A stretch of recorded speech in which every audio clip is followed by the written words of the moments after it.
Assalamualaikum warahmatullahi wabarakatuh. Kami dari kelompok 6 akan mempresentasikan materi desain pembelajaran yang diampu oleh Dr. Wawan Gunawan, SPD, MPD. Sebelumnya kami akan memperkenalkan kami dari kelompok 6 beranggotakan Bapak Muhammad Subhan, Bapak Ahmad Juwairi, Ibu Hermawati, Bapak Hendri Hidayat, dan Ibu Zubaidatul Aidah. Pada kesempatan ini, kelompok 6 akan mempresentasikan model pembelajaran CAMP. Model CAMP memberikan bimbingan para siswanya untuk berpikir tentang masalah-masalah umum dan tujuan-tujuan pembelajaran. Model ini mengarahkan pengembang desain instruksional untuk melihat karakteristik para siswa serta menentukan tujuan-tujuan belajar yang tepat.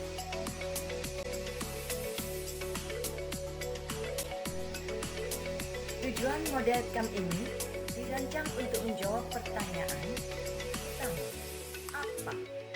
Tujuan belajar apa yang harus dipelajari oleh siswa? Kedua, bagaimana?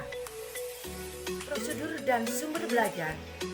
Apa yang tepat untuk mencapai hasil belajar yang diinginkan, baik itu melalui kegiatan, media, dan sumber belajar yang digunakan. Ketiga, bagaimana? Evaluasi.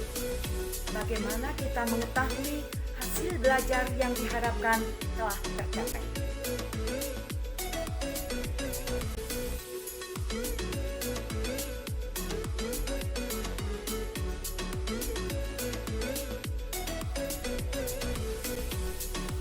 Komponen pokok model CAMP. Tujuan pembelajaran. Rumusan tujuan pembelajaran selalu dikembangkan berdasarkan kompetensi atau kinerja yang harus dimiliki oleh siswa jika ia selesai belajar. Metode. Metode sebagai strategi pembelajaran biasanya dikaitkan dengan media dan waktu yang tersedia untuk belajar. Metode di sini adalah komponen strategi pembelajaran yang sederhana. Penilaian. Penilaian dapat dilakukan dengan format non-soal, yaitu dengan instrumen pengamatan, wawancara, kuesioner, dan sebagainya. Prinsip model pembelajaran CAMP terdiri dari 8 langkah. Yang pertama, tujuan instruksional umum atau kompetensi dasar, yaitu tujuan umum yang ingin dicapai dalam mengajarkan masing-masing pokok bahasa. Kedua, analisis karakteristik siswa. Hal ini untuk mengetahui apakah latar belakang pendidikan dan sosial budaya siswa memungkinkan untuk mengikuti program serta langkah-langkah apa yang perlu diambil. Ketiga, tujuan instruksional khusus atau indikator.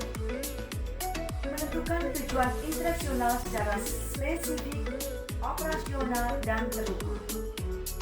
Bagi siswa, tahu apa yang harus dikerjakan, bagaimana mengerjakannya, dan apa ukurannya bahwa ia telah berhasil. Bagi guru, rumusan itu akan berguna dalam menyusun tes kemampuan atau keberhasilan dalam pemilihan materi atau bahan belajar yang sesuai. Dalam KTSP disebut indikator. 4. Materi dan bahan ajar. Menentukan materi atau bahan ajar yang sesuai dengan tujuan instruksional khusus yang telah dirumuskan.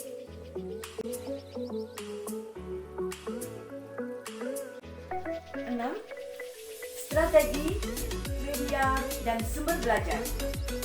Kriteria umum untuk pemilihan strategi pembelajaran yang sesuai dengan tujuan instruksional khusus adalah efisiensi, keefektifan, ekonomis, kepraktisan melalui suatu analisis alternatif. 5. Pre-assessment. Untuk mengetahui sejauh mana pengetahuan awal siswa dalam memenuhi prasyarat belajar yang dituntut untuk mengikuti program pembelajaran yang akan dilaksanakan. 7. Sarana penunjang. Mengkoordinasikan sarana penunjang yang diperlukan meliputi biaya, fasilitas, peralatan, waktu, dan tenaga. 8. Evaluasi. Mengadakan evaluasi untuk mengontrol dan mengkaji keberhasilan program secara keseluruhan, yaitu siswa, program pembelajaran, instrumen evaluasi, dan metode yang digunakan. Kelebihan dan kekurangan model pembelajaran CAMP. Nilai plus, di setiap melakukan langkah atau prosedur terdapat revisi terlebih dahulu untuk menuju ke tahap berikutnya. Kedua, jika ada kekurangan atau kesalahan di setiap tahap, dapat dilakukan perbaikan terlebih dahulu sebelum melangkah ke tahap berikutnya. Kelemahannya agak condong ke pembelajaran klasikal atau pembelajaran di kelas.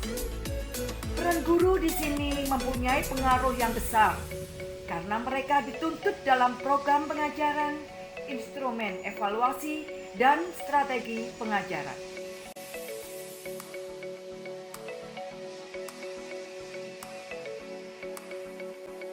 Demikian materi yang kami paparkan.